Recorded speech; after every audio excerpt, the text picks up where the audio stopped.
In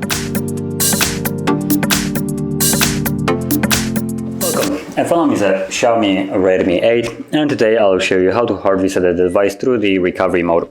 So to get started, hold the power key and select power off, like so, and wait for the device to shut off.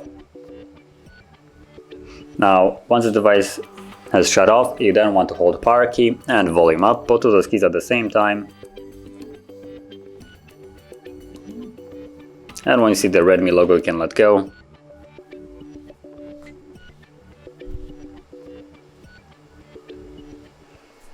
And we're now in the recovery mode.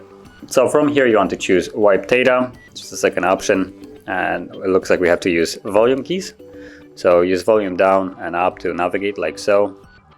And once it's selected, press power key. And again, wipe all data, so just power key. And choose confirm, power key, and the process will begin. And as you can see, data wipe successful. So just press power key to go back and choose reboot.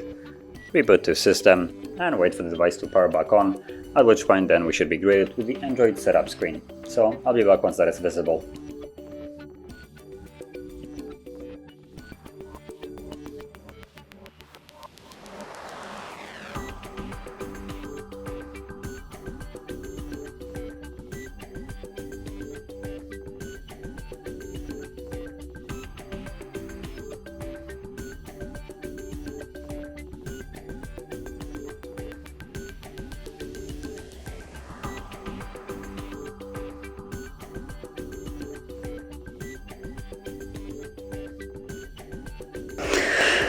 And as you can see, now the process is finished and you can set up your device as however you like. So if you found this video helpful, don't forget to hit like, subscribe, and thanks for watching.